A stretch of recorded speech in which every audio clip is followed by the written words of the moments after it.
يؤتي الحكمة من يشاء. আসসালামু আলাইকুম রহমতুল্লাহ নাহমাদুহু ওয়া নুসাল্লি আলা রাসূলিহিল কারীম আম্মা বা'দ। আজকের এই ভিডিওতে আমরা গুরুত্বপূর্ণ একটি বিষয় নিয়ে আলোচনা করব। সেটি হলো সহিহ বুখারী এবং মুসলিমের হাদিস কি ইলমে ইয়াকিনের ফায়দা দেয় কিনা, নাকি ইলমে জন অর্থাৎ জন্নে গালেবের ফায়দা দেয়। এই বিষয়ে আমরা বিস্তারিত জানব। হাদিস বিশারদগণ সহিহাইন তথা বুখারী এবং মুসলিমের হাদিস সমূহকে, যেগুলোকে মুত্তাফাকুন আলাইহি বলা হয়, তার হুকুম নিয়ে মতভেদ করেছেন, ইখতিলাফ করেছেন। তন্মধ্যে ইবনে সালাহ এবং হাফেজ ইবনে তাইমিয়া এবং ইবনু দাকিকিল ঈদ এর মতে মুত্তাফাকুন আলাইহি বলার উদ্দেশ্য হলো বুখারী এবং মুসলিমে উভয়ের ঐক্যমত।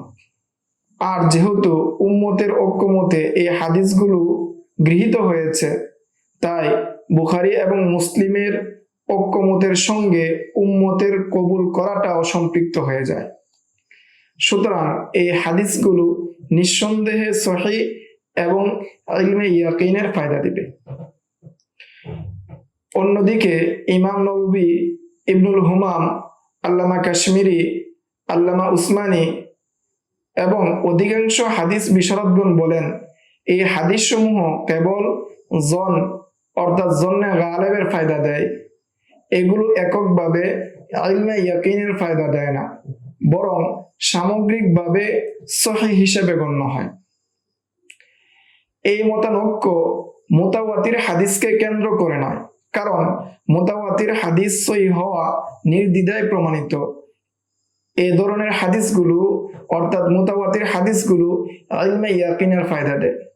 এই বিষয়ে কারো কোনো দ্বিমত নেই।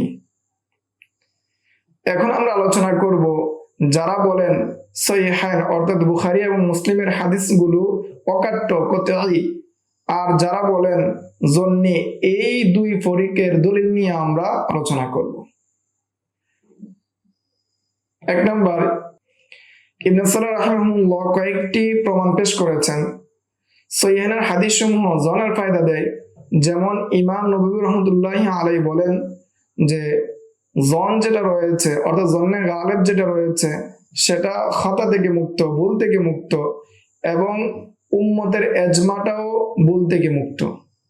এই কারণেই ইজতিহাদের উপর প্রতিষ্ঠিত এজমা কতঈ, অকাট্য এবং নিশ্চিত দলিল হিসাবে গ্রহণ করা হয়। আর অধিকাংশ উলামাদের এজমাগুলো সাধারণত এমনই হয়ে থাকে। ইমামুল হারামাইন বলেন, লাউ হালাফা ইনসানুন বিতলাকি ইমরাতিহি আন্না মা ফিস সহিহাইন মিম্মা হাকামা বিসিহহাতিহি মিন কওলিন নবী সাল্লাল্লাহু আলাইহি ওয়াসাল্লাম লামা আলজামতুহু তালাকা লিইজমা'i উলামাইল মুসলিমিন আলা সিহহাতিহি। যদি কেউ কসম করে বলে বুখারী এবং মুসলিমে যা বর্ণিত রয়েছে তা রাসূল সাল্লাল্লাহু আলাইহি ওয়াসাল্লামের হাদিস অথবা কথা যদি সহিহ না হয় বা রাসূলের কথা না হয়, তবে আমার স্ত্রী তালাক, তাহলে তার স্ত্রী তালাক হবে না। কেননা পুরো উম্মতের আলেমগণ সর্বসম্মতিক্রমে এই হাদিসগুলো সহিহ হওয়ার ব্যাপারে একমত হয়েছেন। তিনি আরো বলেন, যদি কেউ বলে যে মুসলমানরা এই হাদিসের সহিহ হওয়ার ব্যাপারে এজমা নাও করেন, আর কোনো ব্যক্তি যদি কসম করে বলে, তাহলে তার স্ত্রীর উপর তালাক হবে না। কারণ হিন্স অর্থাৎ হানেস হওয়া নিয়ে সন্দেহ রয়েছে। কারণ কেউ যদি এমন হাদিসের উপর কসম করে যা এই ধরনের নয় অর্থাৎ সহিহ নয়, তাহলেও সে হানেস হয় না, এমনকি সেই হাদিসের রাবিরা যদি ফাসেক হয়। এই এশকালের উত্তর হলো, এখানে এজমার মাধ্যমে যে জিনিসটি যুক্ত হয়েছে তা হলো জাহেরান এবং বাতেনান উভয় দিক থেকে কসম ভঙ্গ হবে না, এই বিষয়ে অকাট্যতার হুকুম। আর যেখানে সন্দেহ রয়েছে সেখানে জাহেরান কসম ভঙ্গ না হওয়ার হুকুম দেওয়া হয়, যদিও বাতেনান অর্থাৎ বাতিনি ভাবে সেটা ভঙ্গ হওয়ার সম্ভাবনা থাকে। এই জন্য রজাআতের হুকুম দেওয়া হয়, অর্থাৎ তাকে রজাআত করতে বলা হয়। ইমাম নববী রহমতুল্লাহি আলাইহি বলেন, ইমামুল হারামাইনের বক্তব্যকে যে ব্যাখ্যা দেওয়া হয়েছে তা একমাত্র ইবনে সালাহর মত অনুযায়ী, আর অধিকাংশ উলামাদের মতে জাহিরভাবে তালাক পতিত হয় না, তবে সন্দেহজনিত কারণে সতর্কতা হিসেবে রুজু করা মুস্তাহাব হয়। কিন্তু বুখারী এবং মুসলিমের হাদিসে এই সম্ভাবনা এতটাই দুর্বল যে সেখানেও রুজু করার কোনো প্রয়োজন পড়ে না। ইবনে সালাহ এবং তার অনুসারীদের বক্তব্য গভীরভাবে বিশ্লেষণ করলে দেখা যায় যে তাদের মূল বক্তব্য দুটি বিষয়ের উপর ভিত্তি করে। প্রথমত, তালাক্কিল কিতাবাইন বিল কবুলি মিনাল উম্মাহ, অর্থাৎ সহিহ বুখারী ও মুসলিম এই দুই কিতাবের হাদিসসমূহকে উম্মতের কবুল করা, এটাই তাদের কতঈভাবে সহিহ হওয়া এবং ইলমে ইয়াকিনের ফায়দা দেওয়ার মূল ভিত্তি। অর্থাৎ উম্মত এই দুই কিতাবকে যেভাবে পূর্ণরূপে কবুল করেছেন, গ্রহণ করেছে, অন্য কোনো কিতাবকে তেমন ভাবে গ্রহণ করেননি। দ্বিতীয় মূল ভিত্তি হলো এই দুই কিতাবের হাদিসসমূহ মাহফুফাতুন বিল করায়েন, অর্থাৎ এমন সব প্রমাণ এবং আলামতের মাধ্যমে বেষ্টিত যা তাদের কতঈ অর্থাৎ ইলমে ইয়াকিনী ফায়দা দেওয়ার প্রমাণ পেশ করে, ইলমে ইয়াকিনী ফায়দা দেওয়ার বিষয়ে জোরালো করে।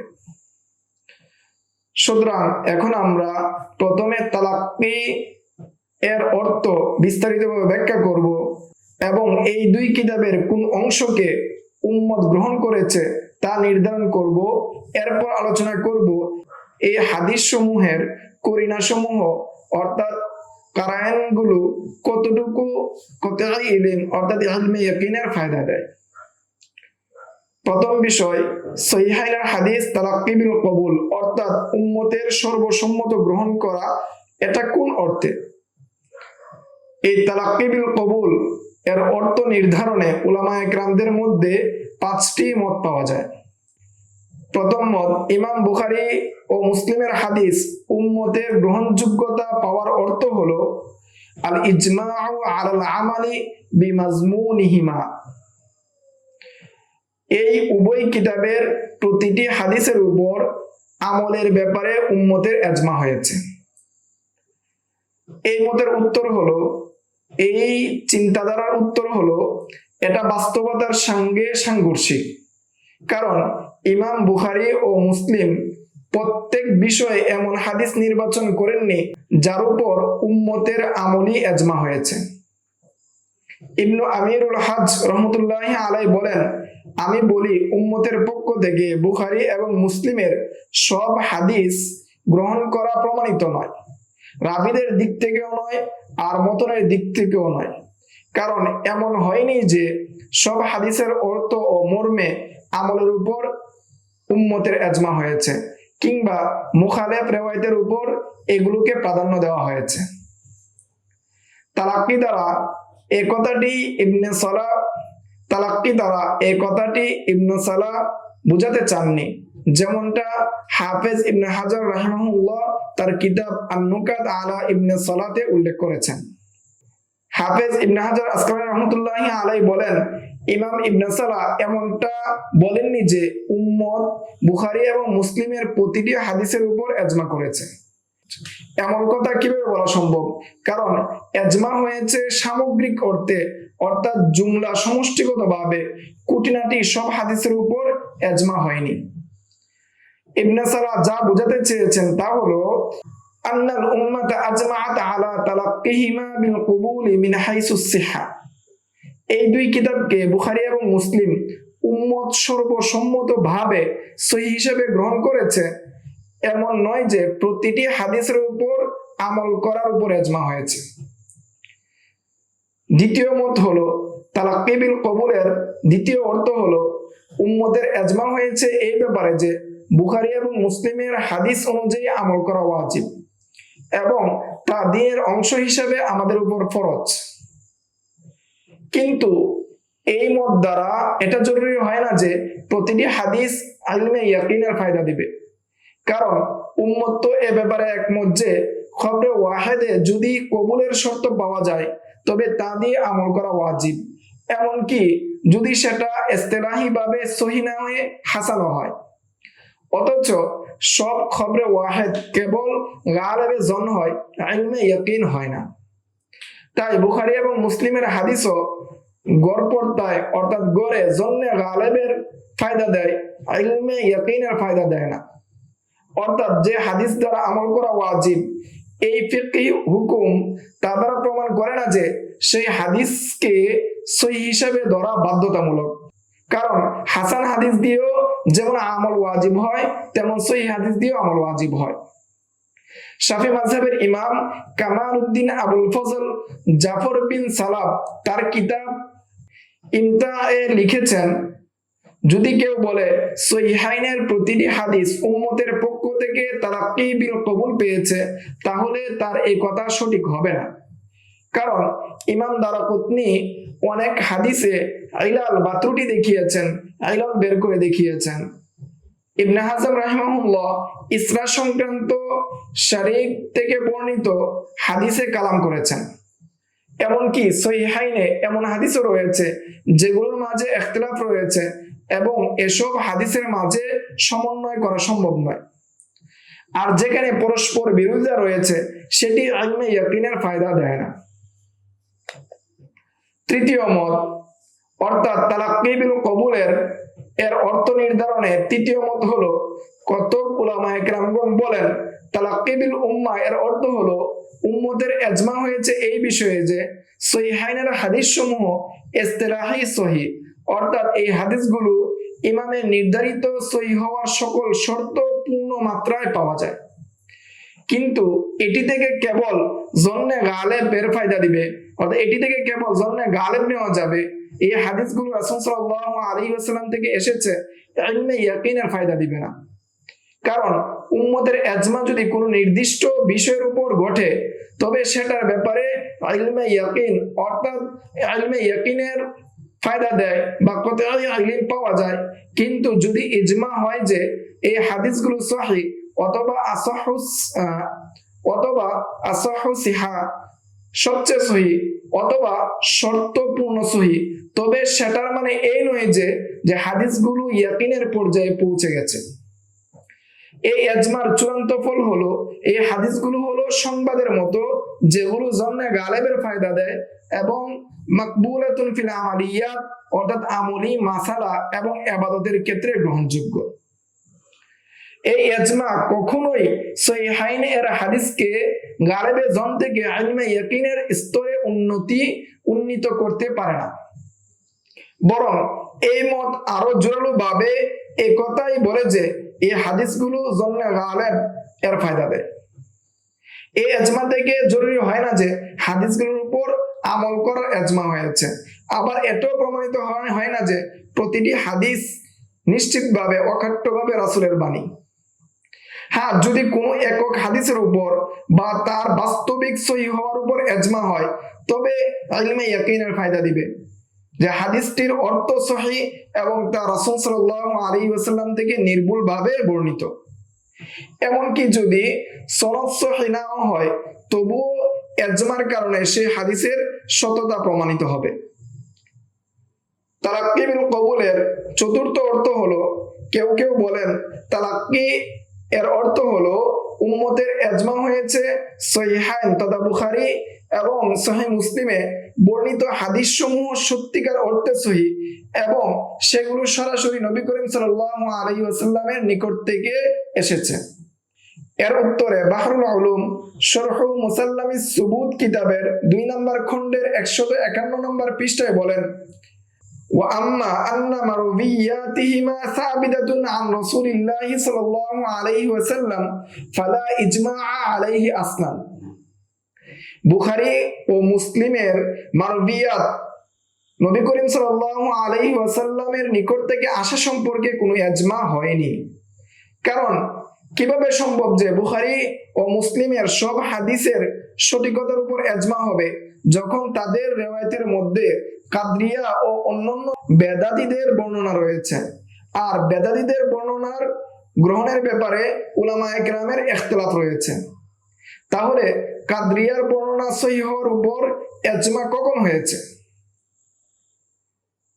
তাহলে এখানে বলা হবে যে কাদরিয়ার বর্ণনা সহিহ হওয়ার উপর কখন ইজমা হয়েছে?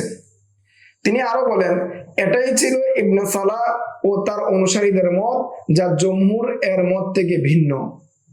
কারণ অন্য সেকারাবিদের বর্ণনার তুলনায় ইমাম বুখারী ও মুসলিমের বর্ণনার শ্রেষ্ঠত্বের উপর ইজমা হওয়াটা স্বীকৃত নয়, আর কেবল তাদের ব্যক্তিগত মর্যাদা ও বিশেষত্বের উপর ইজমা হলেও তাতে কোনো ফায়দা নেই। কেননা তাদের মর্যাদা উম্মতের পক্ষ থেকে তাদের দুই কিতাবকে গ্রহণ করা, অর্থাৎ দুই কিতাবের হাদিসসমূহকে গ্রহণ করা, এবং যদি তাদের শ্রেষ্ঠত্বের উপর ইজমা হয়ও এসব কিছুর কারণে ইলমে ইয়াকিনের ফায়দা দিবে না। বরং উম্মতের নিকট যতটুকুর ব্যাপারে একমত তা হলো তাদের হাদিসের রাবীদের মধ্যে সেই শর্ত পূর্ণরূপে পাওয়া যায় যা সাধারণত মুহাদ্দিসগণ রাবীর গ্রহণযোগ্যতার জন্য নির্ধারণ করেছেন, সেটা পরিপূর্ণরূপে পাওয়া যায়। কিন্তু এ দ্বারা কেবল জন্নে গালেব এর ফায়দা দিবে, ইলমে ইয়াকিনের ফায়দা দিবে না, নিশ্চিতের ফায়দা দিবে না, অকাট্যতার ফায়দা দিবে না। তালাক্কি বিল কবুলের পঞ্চম মত হলো, কতক উলামায়ে কেরামগণ বলেন যে উম্মতের তরফ থেকে সহিহ বুখারী ও মুসলিমের তালাক্কি বিল কবুল অর্থাৎ সর্বসম্মতভাবে গ্রহণ করার অর্থ হচ্ছে তাদের হাদিসসমূহ অন্যান্য কিতাবের হাদিসের তুলনায় অধিক সহিহ হওয়ার বিষয়ে উম্মতের ইজমা হয়েছে। এই দাবির ভিত্তি তিনটি বিষয়ের উপর: এক, এই দুই কিতাবের মুসান্নিফের মর্যাদা ও হাদিস শাস্ত্রে অগ্রগণ্যতা; দুই, সহিহ ও দুর্বল হাদিস চেনার ক্ষেত্রে তাদের অপ্রতিদ্বন্দ্বী সক্ষমতা; তিন, তাদের কিতাবে কেবল সহিহ হাদিসের তাখরিজে কঠোরতম সাবধানতা অবলম্বন করা। এই বিষয়গুলো সমর্থন করে অনেক আলেমগণ স্বীকার করেন যে তারা যা প্রতিশ্রুতি দিয়েছেন তা অধিকাংশ জায়গায় পূরণ করেছেন, আর কিছু হাদিসের বিষয়ে সমালোচনা করা হয়েছে, তার অধিকাংশের উত্তরও দেওয়া হয়েছে এবং এই বিষয়টি সুস্পষ্ট। এ কারণেই দেখা যায় ইমাম মুসলিমের কিতাবে হাসান হাদিসের সংখ্যা খুবই কম এবং বুখারীতে আরো কম। অন্যান্য হাদিসের কিতাবে শুধু সহিহ হাদিস নয়, বরং সহিহ হাদিস, হাসান হাদিস এবং যায়েফ সব ধরনের হাদিসই সংকলিত হয়েছে। আর যারা কিতাবে সহিহ হাদিস তাখরিজ করার প্রতিশ্রুতি দিয়েছেন তাদের ব্যাপারে আলেমদের পক্ষ থেকে এমন কোনো সাক্ষ্য নেই যে তারা সেই প্রতিশ্রুতি পূরণ করেছেন। আমরা বলি, এই ব্যাখ্যার ভিত্তিতে ইবনে সালাহ এর দাবি উম্মত বুখারী এবং মুসলিমকে, অর্থাৎ সহিহ বুখারী এবং সহিহ মুসলিমকে কবুল করেছে এবং এর ভিত্তিতে হাদিসসমূহ ইলমে ইয়াকিনের ফায়দা দেয়, এই প্রমাণে যথেষ্ট নয়। তা কয়েকটি কারণে: এক, এইসব বৈশিষ্ট্য বা প্রমাণ এককভাবে একটি হাদিস অন্য কিতাবের হাদিসের চেয়ে উত্তম হওয়াকে প্রমাণ করে না, তবে সামগ্রিকভাবে তাদের কিতাব অগ্রাধিকার পায়। সুতরাং এ থেকে বোঝা যায় যে শুধুমাত্র এই কারণে কোনো হাদিসকে অন্যটির উপর প্রাধান্য দেওয়া বৈধ নয় যে সেটি সহিহাইন তথা সহিহ বুখারী এবং মুসলিমের মধ্যে অথবা কোনো একটির মধ্যে সে হাদিসটি আছে, যখন সেটির বিপরীতে অন্য কারো বর্ণিত সহিহ হাদিস পাওয়া যায়। তবে ব্যতিক্রম হলো যদি কোনো করিনার মাধ্যমে জানা যায় যে সহিহাইন এর হাদিসটি অপরটির তুলনায় বেশি সহিহ, তাহলে সহিহাইনের হাদিসটি প্রাধান্য পাবে। দুই, এই প্রথম ও দ্বিতীয় কারায়ন থেকে একথা প্রমাণিত হয় না যে সহিহাইনে যা কিছু আছে তা নিশ্চিতভাবে রাসূল সাল্লাল্লাহু আলাইহি ওয়াসাল্লামের হাদিস। কেননা দুই ইমামের অর্থাৎ বুখারী এবং মুসলিমের মহৎ মর্যাদা এবং অগ্রগামিতা এবং সহিহ ও দুর্বল হাদিস পৃথককরণে তাদের অক্লান্ত পরিশ্রমের উপর ইজমা হওয়া, এটি একথার প্রমাণ করে না যে সহিহাইন এর প্রতিটি বর্ণনা অবশ্যই নবী করিম সাল্লাল্লাহু আলাইহি ওয়াসাল্লাম থেকে বর্ণিত। বরং সর্বোচ্চ এটা প্রমাণিত হয় তারা যাদের থেকে বর্ণনা করেছেন সেই রাবীদের মধ্যে জমহুর মুহাদ্দিসগণের সেই শর্তাবলী পাওয়া যায়। আর এর দ্বারা কেবল জন্নে গালেবের ফায়দা দেয়, ইলমে ইয়াকিনের ফায়দা দেয় না। কারণ তাদের মর্যাদা, অগ্রগামিতা, সূক্ষ্ম বিশ্লেষণ, হিফজ এবং তাকওয়া, আদালত ইত্যাদি যতই মহান হোক না কেন, হাদিস বর্ণনার ক্ষেত্রে তারা সাহাবী ও কিবারে তাবেঈনদের চেয়ে শ্রেষ্ঠ নন। আর সাহাবী এবং তাবেঈদের বর্ণিত খবরে ওয়াহিদ কেবল জন্নে গালেবের ফায়দা দেয়। তাদের যুগেও খবরে ওয়াহিদ হাদিসকে কখনো কতঈ হিসাবে ধরা হতো না, যদিও এর বর্ণনাকারীরা মহান মর্যাদার অধিকারী ছিলেন। অতএব সহিহাইনে যে হাদিস নির্বাচন করেছেন তা তাদের ইজতিহাদের ভিত্তিতে হয়েছে। আর ইজতিহাদ কখনো সঠিক হয়, কখনো ভুল হয়। কখনো ইজতিহাদের মর্যাদা তার ইজতিহাদকে কতঈ হিসেবে সাব্যস্ত করে না, বরং যদি তার ইজতিহাদের পক্ষে মুতাকাদ্দিমিন এবং মুতাআখিরিন উলামাদের ইজমা হয়, তবে তা ইলমে ইয়াকিনের ফায়দা দেয় বা ইলমে ইয়াকিনের ফায়দা দিবে।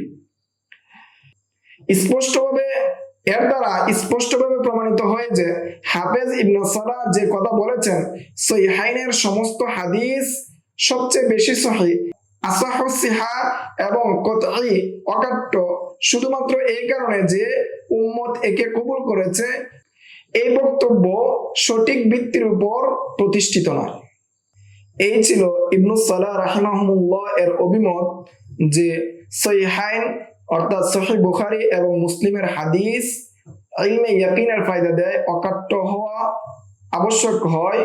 এর দুইটি ভিত্তি, একটি হলো তালাক্কি বিল কবুল, অপরটি হলো মাহফুজ বিল করায়েন। এই তালাক্কি বিল কবুলের বিস্তারিত আলোচনা পরের ভিডিওতে আমরা মাহফুজ বিল করায়েন সম্পর্কে, অর্থাৎ করিনা যুক্তের মাধ্যমে সেটা ইলমে ইয়াকিনের ফায়দা দেয়, সেই বিষয়ে যে আলোচনা রয়েছে সেটা নিয়ে ইনশাআল্লাহ আমরা বিস্তারিত আলোচনা করব। আসসালামু আলাইকুম ওয়া রাহমাতুল্লাহ। ومن يؤت الحكمة فقد أوتي خيرا كثيرا وما يذكر إلا أولو الألباب